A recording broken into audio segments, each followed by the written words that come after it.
I used to think my life was perfect. I had a steady job, a cozy home, and a wife, Sarah, who I believed was the love of my life. We were married for 5 years, and I thought we had a solid foundation built on trust and mutual respect. But lately, things felt off. There was a distance between us that I couldn't quite put my finger on. At first, I chalked it up to stress from work. After all, Sarah had been acting more irritable than usual. Little things began to bother me. She started coming home late from work, claiming it was just a project. Her phone became a fortress, and every time I reached for it, she would snatch it away like it was a top-secret document. I'd catch her glancing at her phone with a secretive smile, but when I'd ask about it, she'd roll her eyes, trying to make me feel paranoid for even asking. "You're being ridiculous, James," she'd say, her voice dripping with condescension.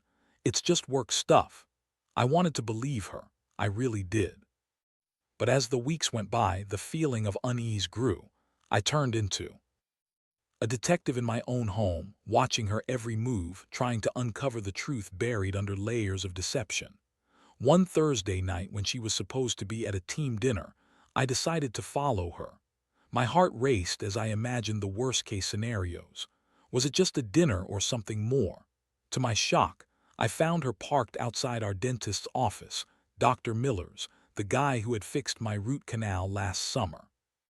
I could hardly breathe as I watched her kiss him goodbye on the cheek, a smile plastered across her face that I hadn't seen in months. I was frozen, caught in a whirlwind of anger and disbelief. My gut twisted as the pieces fell into place.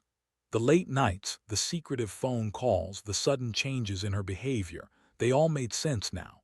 When she finally came home, I confronted her. I had evidence, after all. I could hardly look at her as I demanded an explanation.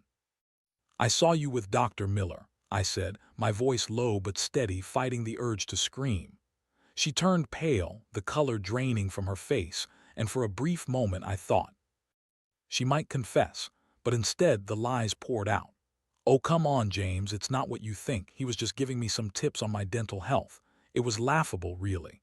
I was standing there feeling like a fool, and she was feeding me this absurd excuse with a straight face. The nerve! I could feel the anger bubbling inside me, threatening to spill over, but I held it in. "How could you do this?" I asked, my voice barely above a whisper, the weight of betrayal heavy on my chest. Her face morphed from fear to defiance in an instant. "You don't get it. You're always working late, always on your phone. I needed someone who paid attention to me." I was blindsided by her audacity, completely taken aback. I had always been there for her, but clearly I hadn't been enough. The emotional turmoil was overwhelming. I went from disbelief to anger, then sadness, and finally, a chilling acceptance that my life was spiraling out of control. The woman I thought I knew had vanished. She was all smiles and sweetness with him, yet with me she was bitter and resentful. I felt like a ghost in my own life, invisible and worthless. I remember sitting on our bed that night, the silence deafening. I realized I was at a crossroads. I had to make a decision. I could either let this betrayal define me or take the reins of my life back. As I sat there, a plan began to form in my mind, one that was less about revenge and more about reclaiming my dignity. It wouldn't happen overnight, but I was ready to take those first steps toward a new chapter.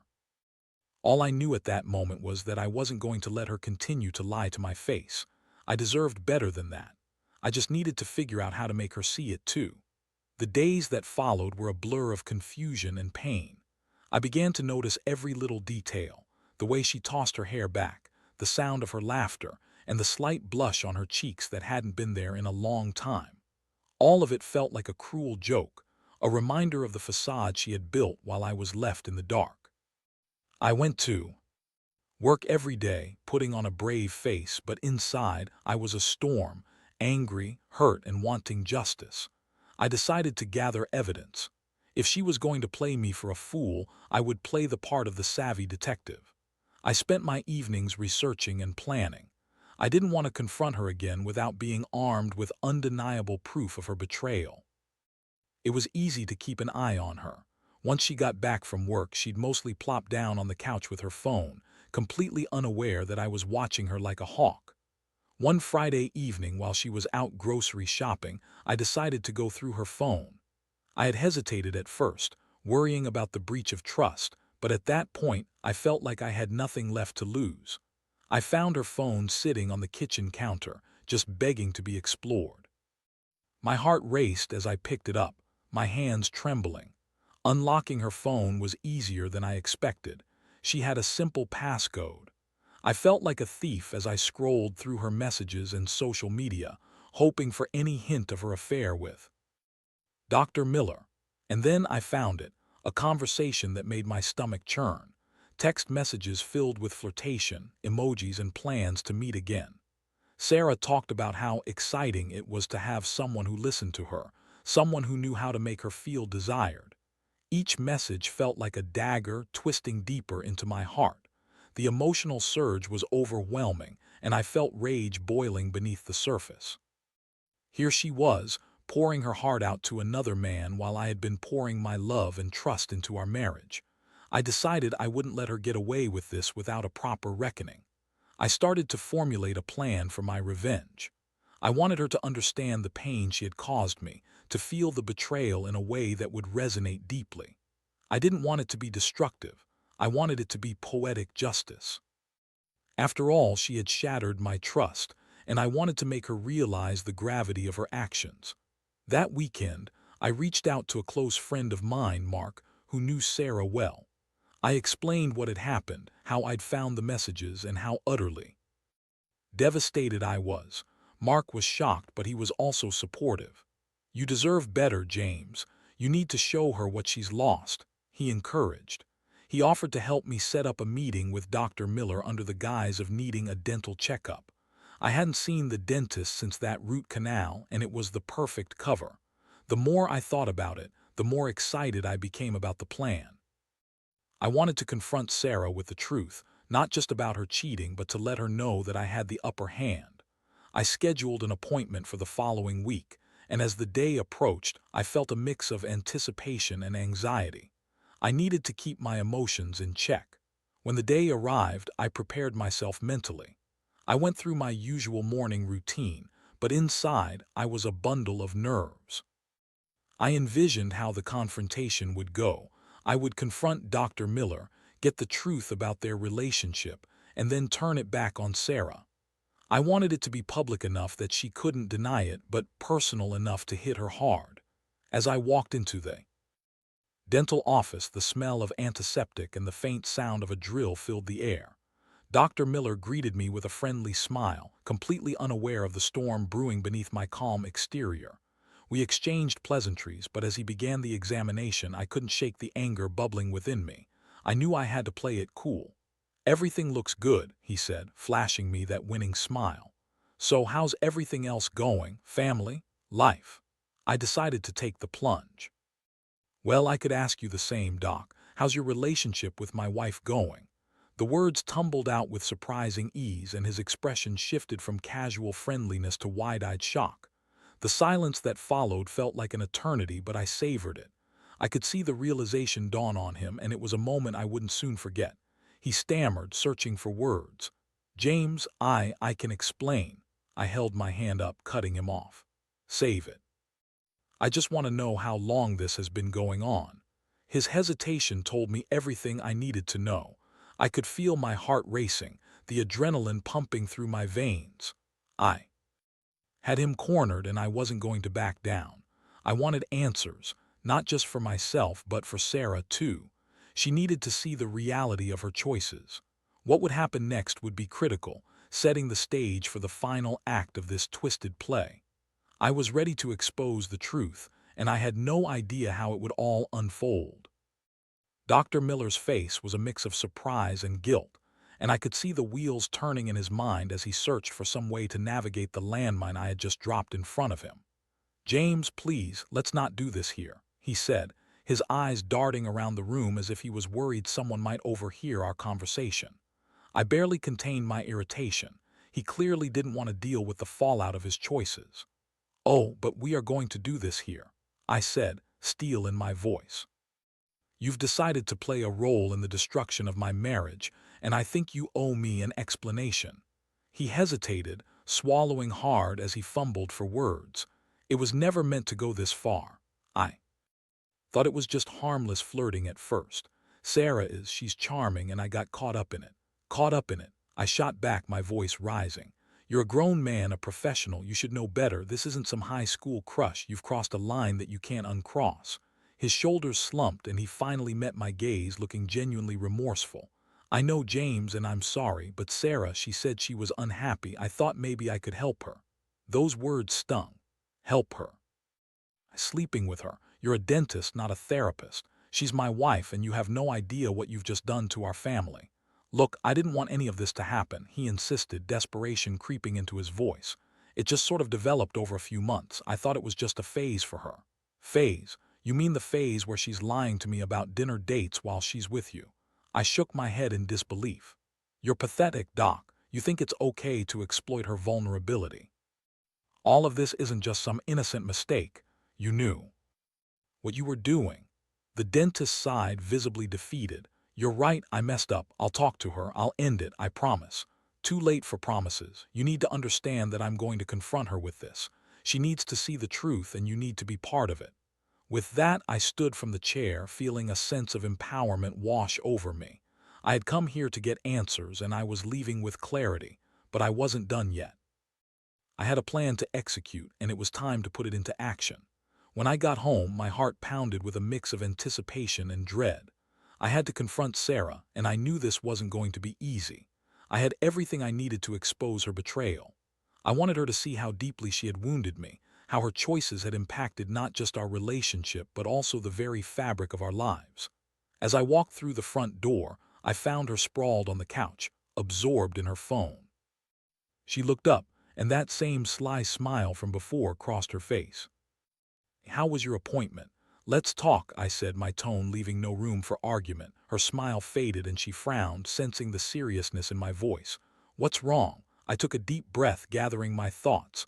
I had a conversation with Dr. Miller today. Her eyes widened and I could see her anxiety begin to bubble to the surface. You know, the dentist you've been seeing for checkups. She visibly stiffened. What do you mean? What conversation? I leaned against the wall, crossing my arms. The one where he confessed to your little rendezvous. Nice to know you've been busy while I was here, holding down the fort. Her expression morphed from confusion to panic in an instant. James, I can explain. It's not what you think. Not what I think, really. Then what is it? I shot back, my frustration spilling out. You think I'm naive, that I wouldn't notice the late nights, your secretive texts. You think I wouldn't put the pieces together. I didn't mean for it to happen. It was a mistake. We only kissed a few times. Only kissed is that your excuse? You've ruined everything for a few kisses. My voice quivered with anger and the tears began to well up in my eyes. You didn't just betray me, you shattered our vows. Please just listen, I didn't feel loved anymore. You were always working and I felt so alone, she pleaded, her voice tremulous. I never meant to hurt you. Save it, Sarah. Your excuses are pathetic. You think you can justify cheating because you felt neglected. You could have talked to me. I tried.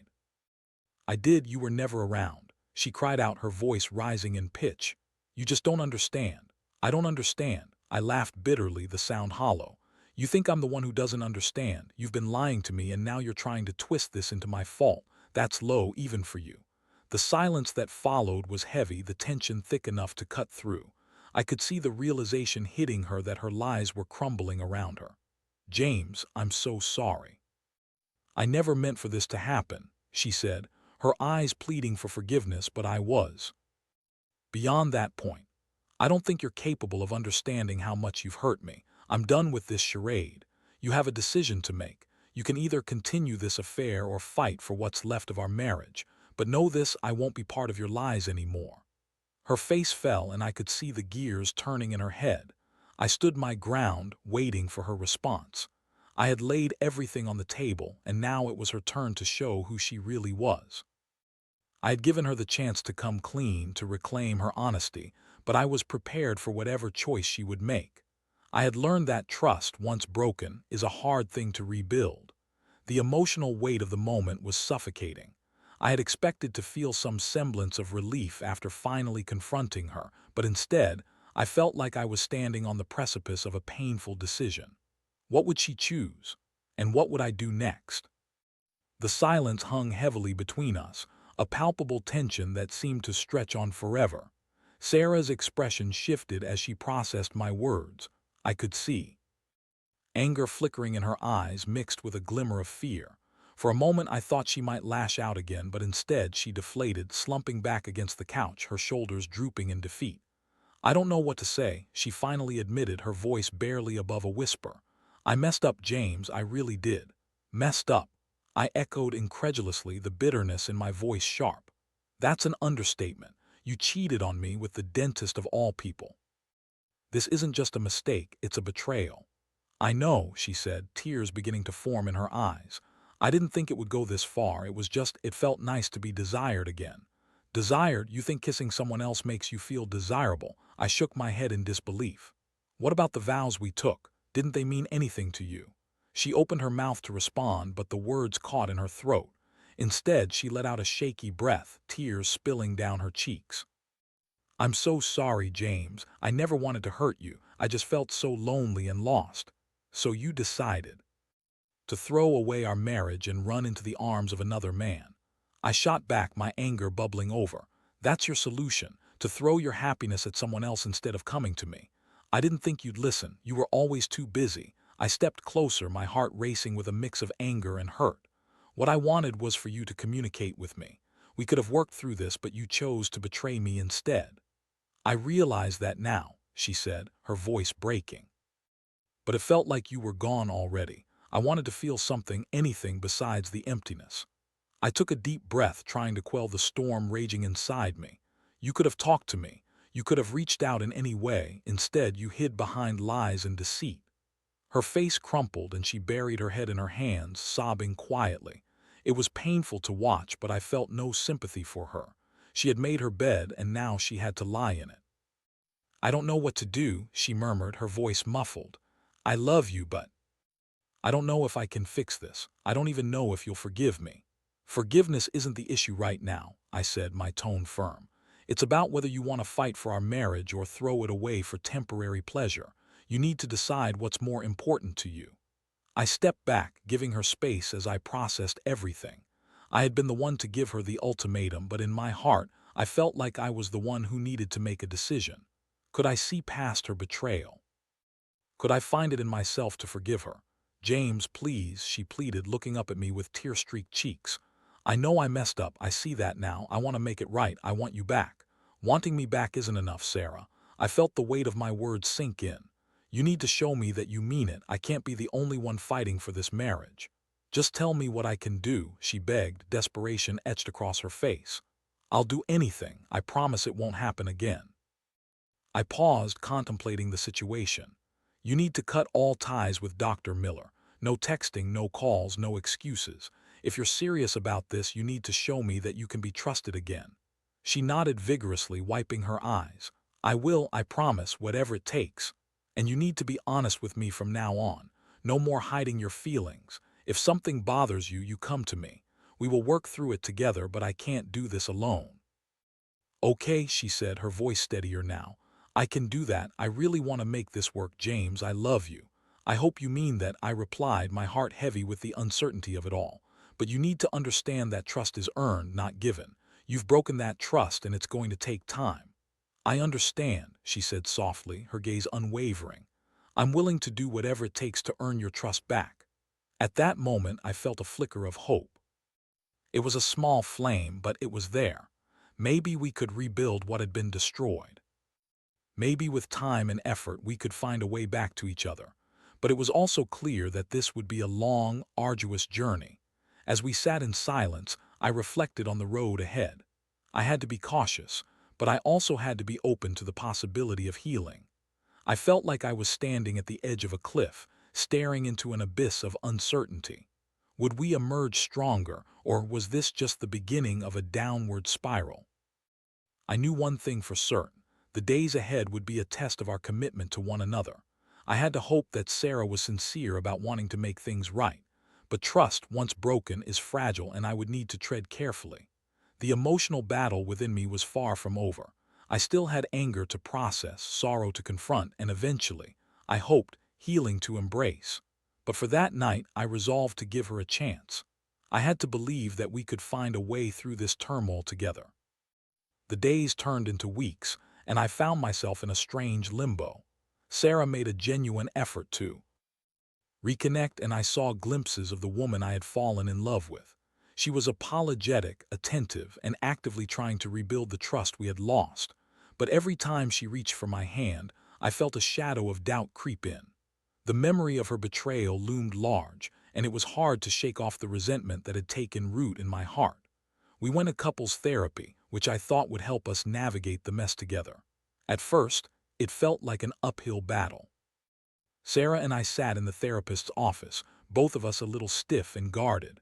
I struggled to express my feelings without letting anger take over, while she fumbled through her apologies, trying to explain how she had let herself get caught up in the moment. Trust is built on honesty, the therapist reminded us, her voice calm and steady. Sarah, you need to be completely open about your feelings and actions moving forward. And James, you have to be willing to let go of resentment as you work towards healing. That was easier said than done. I sat there, clenching my fists, feeling the weight of my emotions bubbling under the surface. I was trying, but it was exhausting. I wanted to forgive Sarah, I wanted to move forward. But every time my mind wandered back to her text with Dr. Miller, I could feel the anger rising again. One night after a particularly tough therapy session, I came home to find Sarah sitting on the couch, scrolling through her phone. I could see her excitement as she stumbled across something on social media, and for just a moment I felt a pang of jealousy. "What's so interesting?" I asked, trying to keep my tone light. She looked up, a hesitant smile on her face. "It's just a photo of a friend's wedding. I can't wait until we can have our own again." The mention of weddings struck a nerve. "Do you really think we can make it to that point?" I asked, my heart racing. "Of course. We just need to keep working on things," she replied, her voice steady. But I could see the flicker of uncertainty in her eyes.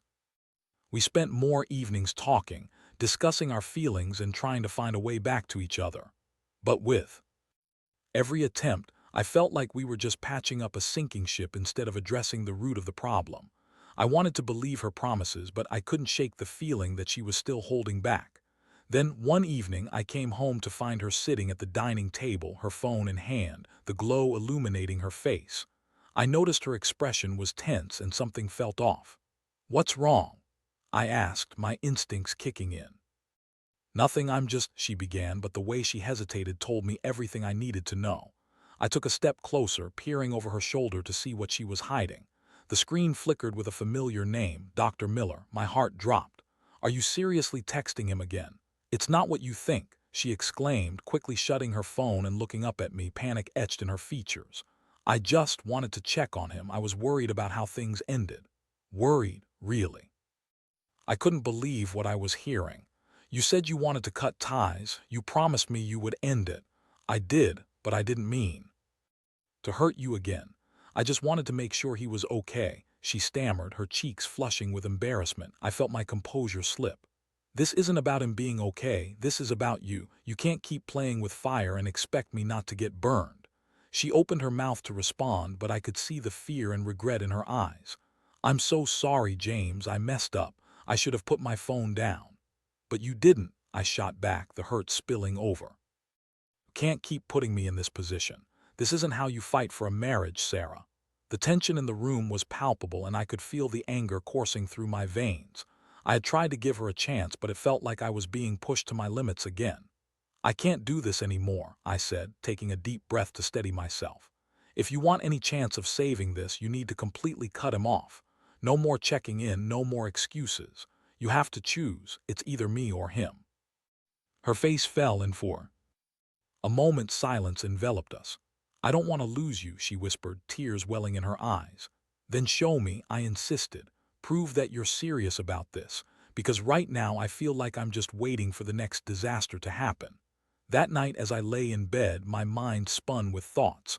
I had given her another chance, and again she had stumbled. Could I really trust her to make the right choice, or was I just setting myself up for more heartbreak? The next day, I received a message from Mark, my friend, who had been supportive through this entire ordeal. He wanted to meet for coffee, and I readily agreed, hoping to find some clarity. As we sat across from each other, I couldn't help but pour out my frustrations. "I just don't know if I can trust her again, Mark. I admitted, my voice heavy with emotion. Every time I think we're getting better, she does something stupid and it just drags me back down. Have you talked to her about how you feel? He asked, his eyes searching mine. I've tried, but sometimes it feels like I'm talking to a wall. I want to believe that she's genuinely remorseful, but it's hard. Trust is a two-way street, man. You both need to find a way to communicate openly. Maybe you need to set some boundaries and see how she responds. As we talked, I felt a sense of clarity wash over me. I realized that I couldn't keep waiting for Sarah to figure everything out on her own. I needed to take a stand to show her that this was her last chance to make things right. When I returned home that evening, I found Sarah in the living room looking anxious. "We need to talk," I said, my tone serious. She nodded, fear flickering in her eyes. "Is it about Dr. Miller?" "Yes," I replied, sitting across from her. "I can't keep playing this game. You have until the end of the week to completely cut him out of your life. No contact, no checking in. If you can't do that, then I need to start thinking about what I want for my future." "James, please," she begged, her voice trembling. "I'll do it, I promise." I looked into her eyes, searching for any trace of dishonesty. "You need to understand that this is a non-negotiable. If you can't commit to this, then I can't commit to you." Her face crumbled as she nodded, tears streaming down her cheeks. "I'll do it. I'll make sure it's over." As I watched the emotion wash over her, I felt a glimmer of hope mixed with the weight of uncertainty. This was it, the point of no return. Would she rise to the challenge, or would I be left picking up the pieces again? The answer rested in her hands, and I could only hope she would choose wisely. The days that followed were tense, filled with a mixture of anticipation and apprehension. I could feel an emotional storm brewing inside me as I waited to see if Sarah would honor her promise. I had set boundaries, and it was now up to her to prove that she could respect them, but a part of me remained on high alert. Trust, once shattered, takes time to restore, and I wasn't sure how long I could hold on to hope. On the morning of the deadline, I woke up with a knot in my stomach. I had barely slept the night before, worrying about what Sarah would say. Would she come to me with news of her resolve, or would I find myself facing another heartbreak? I spent the morning going through my routine, trying to focus on work, but I was constantly distracted, glancing at my phone, waiting for the inevitable confrontation. When I finally saw her that afternoon, my heart raced. She looked a bit flushed, but there was a determination in her eyes that caught my attention. "Can we talk?" she asked, her voice steady. I nodded, my anticipation building. We sat together at the dining table, and I could feel the weight of the moment. "So what's the verdict?" I asked cautiously, trying to keep my emotions in check. "I did it," she said, her voice firm but soft. "I sent him a message last night and I told him it was over. No more contact, no more excuses. I blocked him on everything." I stared at her, processing her words. "Really? You mean it?" "Yes. I swear, James, I'm done with him. I want to focus on us and on fixing." "We have," she insisted, her eyes pleading for me to believe her. For a moment I felt a flicker of hope ignite in my chest. "And just like that, you expect me to trust you again?" I asked, my voice deliberately calm. She nodded, her expression sincere. "I know it's going to take time, but I want to earn your trust back, I really do. I'm willing to do whatever it takes." I took a deep breath, feeling the tension in my body begin to ease. "If you're serious about this, then demonstrate it. Let's go to couples therapy again and let's talk openly about everything, no more secrets." "I agree. I'll be open and honest," she promised. "I know I've lost your trust, but please let me show you I can earn it back." As the days turned into weeks, we attended therapy together, and each session felt like a step forward. Sarah was committed to changing her behavior, and I could see her making a genuine effort to communicate openly with me. I knew that trust wouldn't be rebuilt overnight, but I started to feel a glimmer of hope that we could work through this together. There were moments of vulnerability where we shared our fears, insecurities, and dreams. I learned about the loneliness that had driven Sarah to seek attention elsewhere, and she listened intently as I expressed my feelings of betrayal and hurt.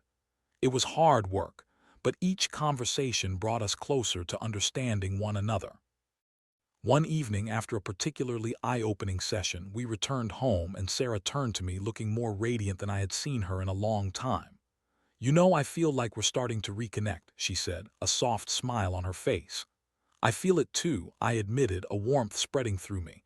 But it's going to take time. I still have moments where I doubt you. That's okay, she replied gently. I understand. Just know that I'm here and I'm committed to this. I want to build a future with you, James. As she spoke, I could see sincerity in her eyes, and for the first time in a long while I felt a sense of cautious optimism. It was a long road ahead, but I was willing to walk it together. Months passed, and each day was a new opportunity for us to heal. I found myself opening up again, allowing the walls I had built around my heart to come down. The laughter returned to our home, and slowly but surely we were rebuilding what had once been lost. I still carried the scars of betrayal, but they were fading, replaced by a foundation of renewed trust and understanding. It wasn't perfect, and I knew we would continue to face challenges, but I felt empowered by our journey. We were learning to communicate, to forgive, and most importantly, to love each other deeply. As I reflected on everything that had happened, I realized that sometimes adversity can lead to growth. Our relationship had been tested in ways I never thought possible, but we emerged stronger and more resilient. I hope that others in similar situations find the strength to address their issues head-on and the courage to work through their challenges together. I learned that love isn't just about the good times. It's about navigating the storms together, emerging with a deeper bond when the clouds finally clear. Life has a way of throwing curveballs, but it's how we respond that defines our journey. And for now, I was ready to embrace whatever came next, hand in hand with Sarah, knowing that we were both committed to creating a brighter future together.